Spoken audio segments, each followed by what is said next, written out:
Yesterday I went to the Terracotta Warriors. I've barely traveled in my life. I can count all my trips on one hand, and I've never traveled alone before.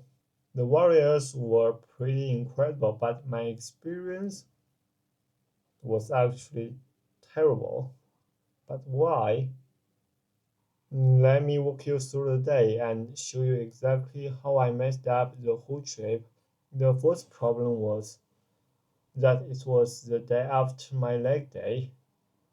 My legs were already super sore the moment I got out of bed, and then right after waking up, I saw a comment said 0, 0.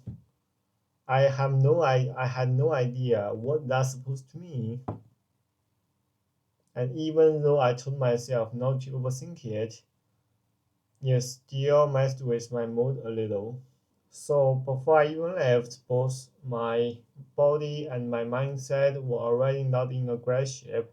Then I took to the subway, switched to a minibus at the station trains, and finally got on a big bus that goes to the Terracotta Warriors. I just bought a ticket. I'm gonna take the shuttle bus to the Terracotta Warriors.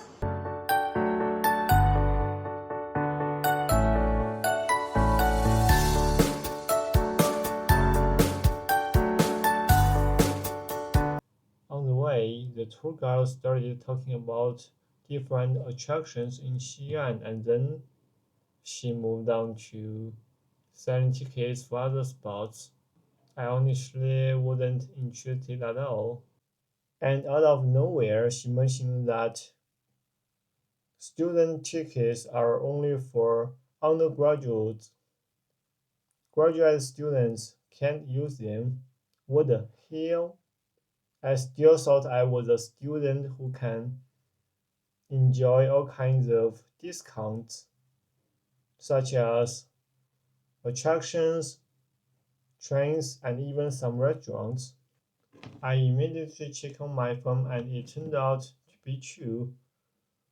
My half price ticket suddenly became full price, which definitely made my mood even worse.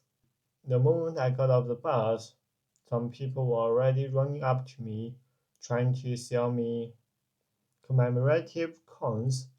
Then, on the way to the scenic area, I had to pass through the massive shopping zone, and a bunch of people kept trying to sell me pomegranate juice. And I thought I was not a kid, I was just a poor grad student who couldn't enjoy the student discounts. Just leave me alone. To make things worse, my camera broke again. It just couldn't record any playable videos. The only fix was formatting the SD card, so I had to save a few short clips to my phone first. And on top of everything, my stomach started hurting. I rushed to the toilet only to find every stall occupied. So I just stood here waiting while checking the progress of videos downloading on my phone. So yeah, I hadn't even entered the actual site yet, and the day already had thrown a whole list of problems at me. Solex, weird comment, no student discount, commercial push selling, my camel crashing, and a stomach. When I finally entered the site, I decided not to follow the tour guide and walked around on my own. But the thing like this, not a natural scenery, but a historical attraction, is that your experience really depends on how much you understand the history behind it. You either learn passively by listening to a guide, or you learn actively by reading the info panels carefully. I wanted the freedom to explore on my own, but at the same time, I was a bit too arrogant and thought I more or less knew the history already, so I didn't really read the explanations seriously. Honestly, my whole experience was mostly visual, but even then, I wasn't really singing at all. I kept feel like I had to film something, so I basically let the camera doing the singing for me. I mean, am I serious? I went through all the trouble to get closer and then ended up shooting a bunch of footage you can literally find online in several seconds. And I barely even showed up in my own videos, so the memory value is almost zero. I mean, taking photos is totally fine, but if I choose filming as I've been seeing it, then what's the point of actually being there, right?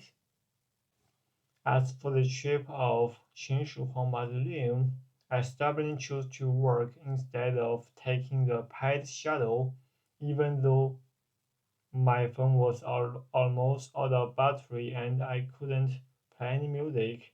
By the end of the day, I had walked over 20,000 steps at the Curry Museum. I somehow entered from the exit and went against the crowd, only to discover that the key exhibit is on the first floor, and because of the one-way escalators, I couldn't get to it at all. When I left the site, I ran into another big problem. The museum is pretty far from everything. If you are with your friends, you can just split a taxi back to the metro station, but if you are alone, you have to bargain with the driver so you don't get overcharged. In the end, the driver picked up three other passengers to share the ride. The three of them paid 15 in total, and I paid 10 by myself. I know that's just how it works, but the contrast still kinda messed with my mood.